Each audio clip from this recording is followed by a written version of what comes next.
सोचिए कि आपके पिता की गाड़ी कमाई से बना वो घर, जिस पर कुछ दबंग और रसूखदार लोग जबरन ताला ठोक दें और आप अपने ही आशियाने के लिए दर दर की ठोकरें खाने को मजबूर हो जाएं। उत्तर प्रदेश के गाजियाबाद से एक ऐसा ही मामला सामने आया है, जहां बीते 4 सालों से एक बेबस परिवार न्याय की उम्मीद में भटक रहा है। मामला विजयनगर थाना क्षेत्र के शहजमान नगर का है, जहां ईश्वर नाम के एक शख्स के पैतृक मकान पर कुछ आपराधिक प्रवृत्ति के भूमाफियाओं ने अवैध कब्जा कर रखा था। पीड़ित परिवार ने हर दरवाजा खटखटाया, लेकिन दबंगों के खौफ के आगे कोई कुछ बोलने को तैयार नहीं था। लेकिन सस्पेंस और इस कहानी का असली क्लाइमेक्स तब शुरू होता है जब इस मामले की गूंज सीधे जिलाधिकारी के दफ्तर तक पहुंचती है।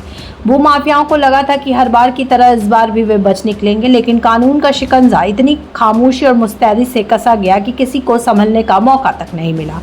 खुद जिलाधिकारी, राजस्व और प्रशासनिक अधिकारी की एक बड़ी टीम के साथ अचानक मौके पर पहुंच गए। इलाके को छावनी में तब्दील कर दिया गया और भारी पुलिस बल की मौजूदगी में उस 4 साल पुराने अवैध कब्जे को जमींदोज करते हुए मकान को पूरी तरह मुक्त करा लिया गया। जब ढोल ताशों की गूंज के बीच पीड़ित ईश्वर को उनके घर की चाबी सौंपी गई तो वहां मौजूद हर शख्स की आंखें नम हो गई।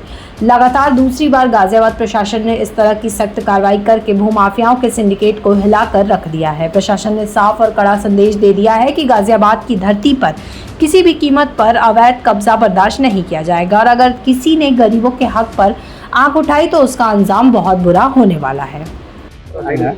और मेरे पिताजी ने 2004 में मकान लिया था और लेके उसके बाद हमारा मतलब रजिस्ट्री करा ली थी। रजिस्ट्री कराने के बाद ये मकान हमारे पास ही था और 2021 में मेरे पिताजी की तबीयत कोरोना काल में ख़राब होने के कारण हार्ट के मरीज हो गए थे। उसके बाद मतलब ये मकान पापा के इलाज में लग गए थे और इलाज के बाद फिर हम जब यहाँ पे मतलब जब हमें पता चला कि हमारे मकान पर कब्जा कर लिया गया तो बाकायदा हमने इसके लिए जाके पुलिस को बताया और पुलिस ने इसमें प्रयास किया कि हमें दिलाने के लिए, लेकिन ये भू माफिया के लोग इतने ज़्यादा संगठन थे कि इन्होंने 8 लोगों का गिरोह बना रखा था और ये मतलब काफ़ी ज़्यादा हम लोगों पे मतलब बाधाएं डाल रहे थे।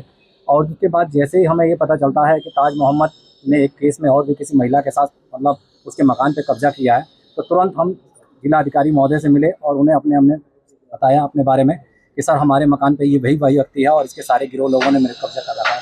तत्काल प्रभाव में डीएम साहब ने मुझे तुरंत मतलब मुझे सत्तावन दिया और कहा कि आपका मकान में अपने कब्जे से मुक्त करा के दिलाऊंगा आपका, ये मेरे पे विश्वास रखिए। और जैसा उन्होंने मेरे अपना शब्द जो बोला उसका विश्वास आज मुझे दिखाई दे रहा है।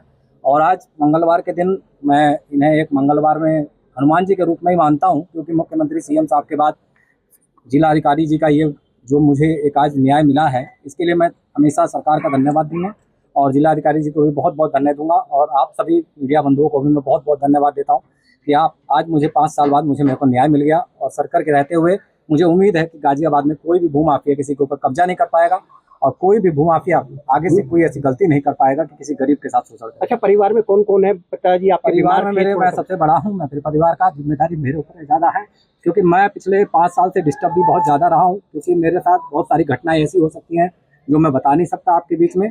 लेकिन मैंने संघर्ष किया और माननीय योगी आदित्यनाथ जी की प्रेरणाओं को देखते ही उनका एक संदेश था मेरे ऊपर कि जो अपने मतलब अधिकार के लिए डर गया वो कभी अपने मातृ सम्मान हित के लिए और भारत राष्ट्र में कभी जीवित अंदर ही अंदर घुटता रहेगा। वही प्रेरणा मेरे को बार बार जगाती रही और मैं इसी की एक उम्मीद लेके कि शायद मेरा मकान मुझे जरूर मिलेगा। किसी दिन मेरी कोई ऐसी किरण होगी जो मेरी सच्चाई मेरे सामने आएगी।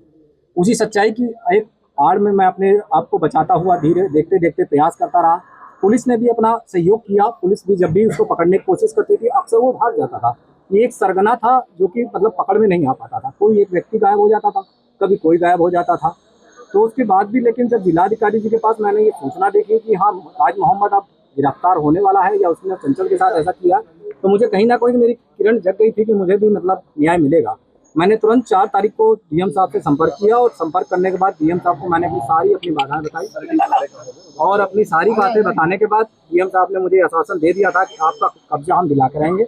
और मात्र 3 दिन के अंदर, 3 से आज चौथा दिन है मेरा, आज मेरे हाथ में मेरे को डीएम साहब ने कब्जा दिया है। मैं समस्त पत्रकार बंधुओं और समस्त जिलाधिकारी महोदय और डीएम साहब को मैं धन्यवाद